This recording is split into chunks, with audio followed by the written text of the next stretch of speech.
is another way to create some nice gradient skies.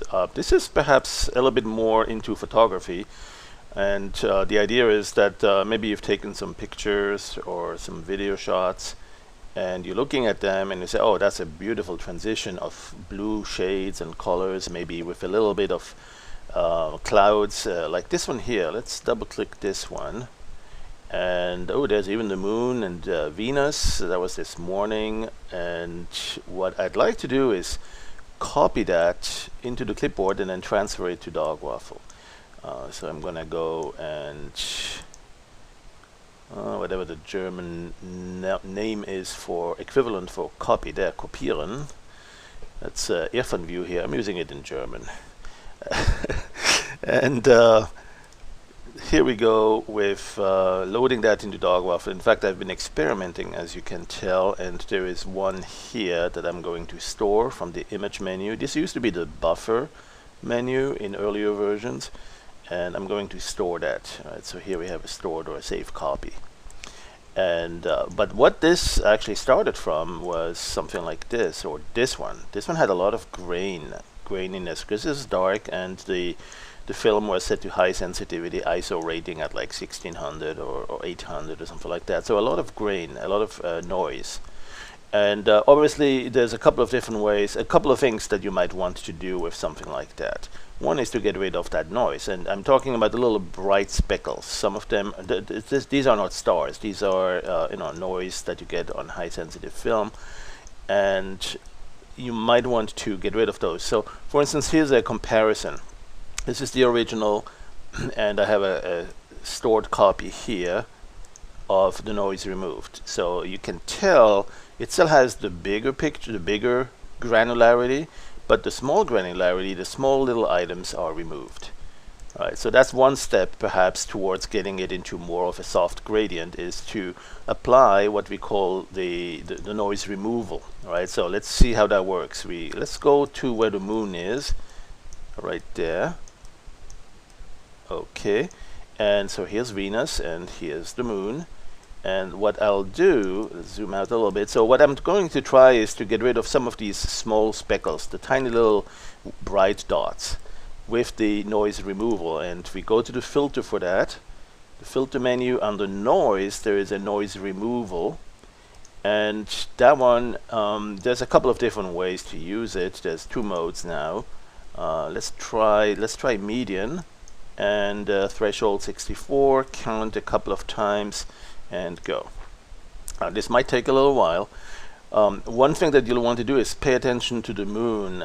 One thing you'll see is that it is not getting any blurry. It will not get more blurry or anything like that. The idea is to leave things unchanged when there are bigger parts, big shapes. There you go. So the moon still looks pretty much the same, but some of the small speckles are gone. And if you do a comparison, let's store this image, store this one, and the original, this one here, right? So if I click on one or the other, this is the original, and you can tell, like this one here, this bright spot, this one should be gone, and there it is. So it's gone. Before and after. Now it still has a lot of that color noise, and that's something that's going to be a little bit more difficult to eliminate. So maybe we'll need to look at some other techniques. In fact, here is a different approach, which was to simply blur it. And if you apply a Gaussian blur or some other blurs, this might get rid of some of the small dots, but it will also tend to blend to blur everything. So the moon is really becoming difficult to recognize as such. Here's the way it was before.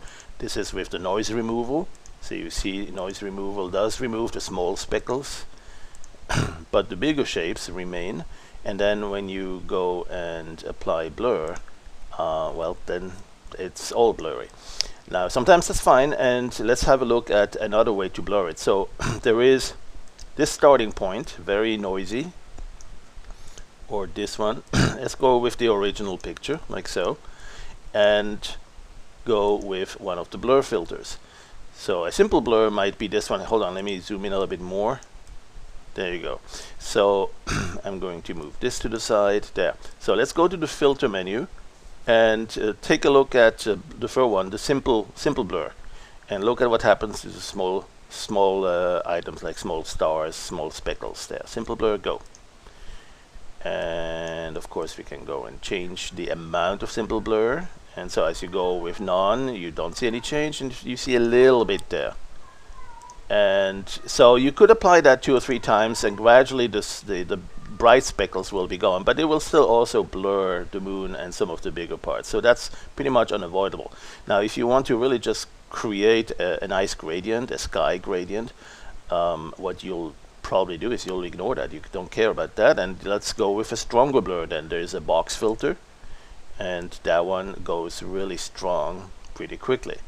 All right. So that one you could actually use to just blur like so, and then when you zoom out, you notice that all of the fine granular details are gone, and that's pretty perfect if you want to simply get a nice transition. Now there are better filters than the box blur, and the gradient blur might be one to use. This would be the Gaussian blur.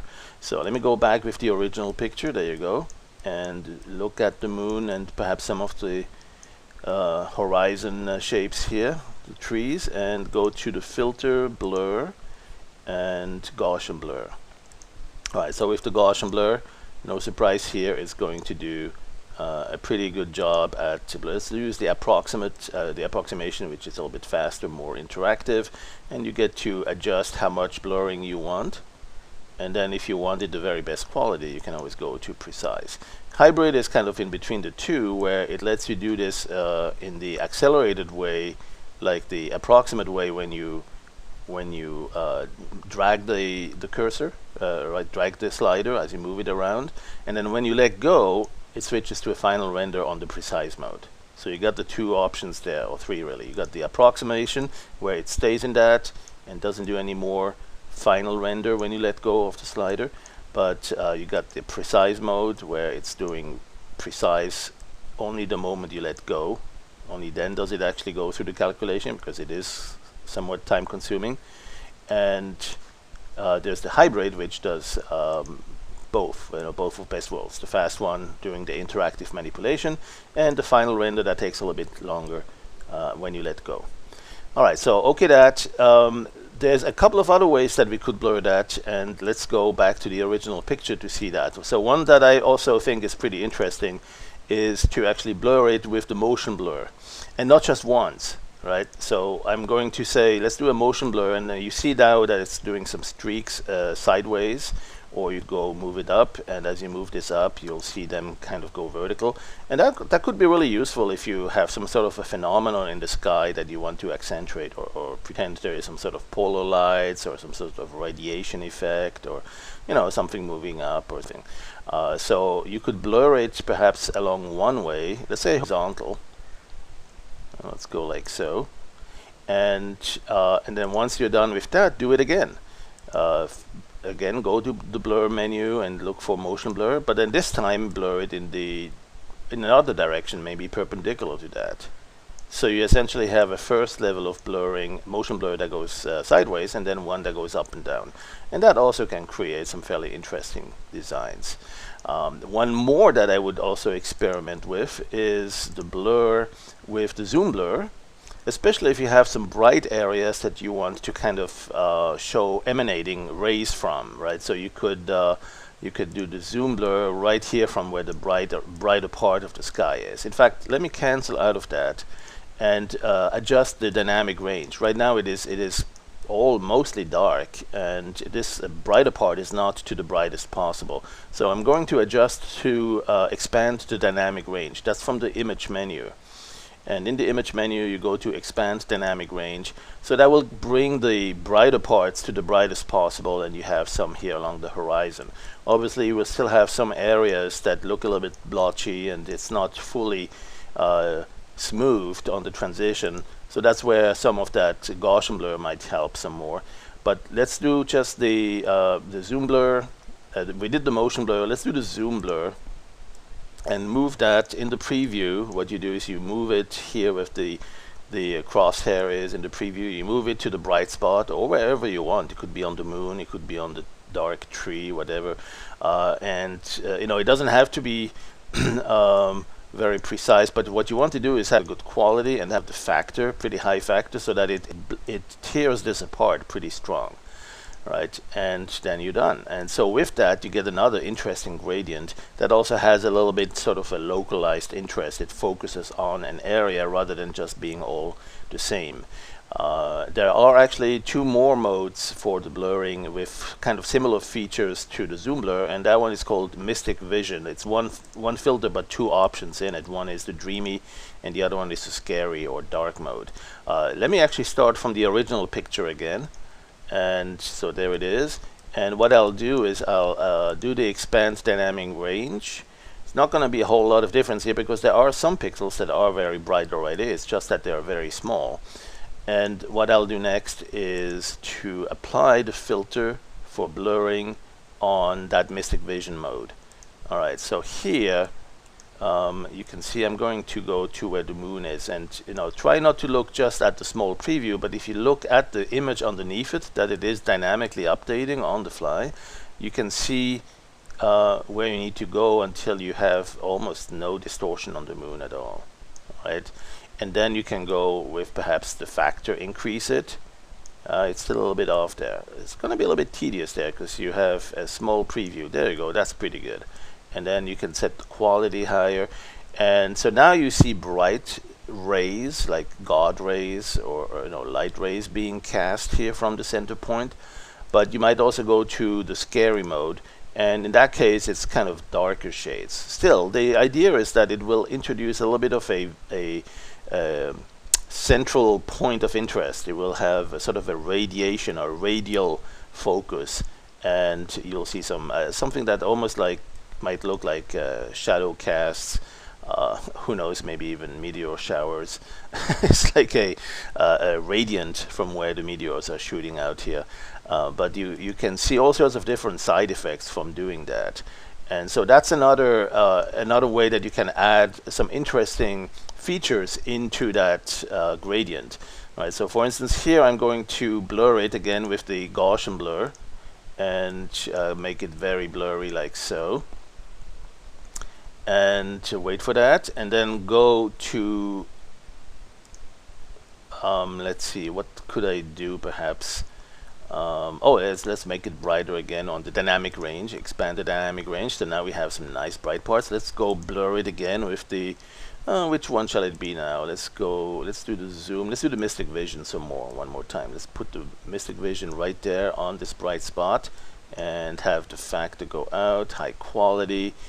And so here we go. I think I'm pretty happy with this. This is a nice little gradient sky that could be very impressive in terms of sort of the background sky in front of which we'll then start painting or compositing maybe some 3D spaceship or something like that. This could be a scene from a spaceship landing on Titan around Saturn or something like that. So that would be a good one to actually combine with a spaceship remodeling currently in Animator. So maybe we'll be doing that. Let's make sure we store that, and then most importantly we save it. So let's do a last look here at the file, and I like to use save if I'm using the default Targa, but here we don't have the alpha channel. I don't need that. The other modes will save to Target with alpha channel too, but let's use the general file converter. That's actually a good way to go to, because the first thing it does is it opens this application. It's a separate little program, but it puts a copy of the image right in there. You can zoom to fit to see the whole image, and it will do that dynamically on the fly. And now it's still not saved. It's not on the file on the hard drive, but you can go to the file here and save it. So I'm going to put that in on the landscapes, my folder here, and this will be JPEG, BMP. Oh, it doesn't matter. Let's put it as a PNG, and this will be dreamy night sky. Right, and so that will be pretty much it for this quick tutorial on how to perhaps start from a photograph and do all sorts of blurry things to it to get to a gradient. And of course, what photograph you choose will ultimately affect what the the real look is in the end, because you might have a beautiful sunset, reddish colors and so on, or you might have something like this that turns into more sort of a cloudy appearance. You can always also apply some color changes to that, like swapping the channels and you get something more reddish, or rotating the channels, and there's a couple of others. Posterizing, power curve, all sorts of roll channels there, power curve, all sorts of other ways to perhaps increase the saturation or decrease it, make it more of a grayscale look, inverting it, all sorts of different options there. So when you think about it, we started, let me store this one here quick, we started from a pretty crappy picture here, pretty lousy, what was it, one of those, can't even find it anymore. They're really noisy, lots of and not too impressive, but with just a couple of clicks and filters, we've turned this into something. There's another experiment I did earlier. We turned this into something very different, and of course we're not done yet. We're never done. There's always more to explore, including adding some lens flares, or not the lightning. Well, we could do lightning too, but let's do where's the lens flares? There it is. Let's do one of those distant suns. Let's do that one here. Alright, let's put that right there, and then that way it looks like we have the sun pretty far away. I don't know, maybe we need a little bit more. No, that's too much. Let's do another one here. There you go. And who knows, maybe this is a dual star system, so there'll be another star somewhere, like so. That's also too much. Let's not overdo it here. Lens flares are great, but we don't want to overdo it. Let's do, oh, that one's neat. There's maybe a supernova coming up here. I don't know where to place it. I want stars everywhere. Anyway, let's have fun and explore. And take your digital camera out, take a picture of the sky, maybe with some clouds, starting point, and then have at it. There's lots of things you want to do to that to turn it into perhaps a nice little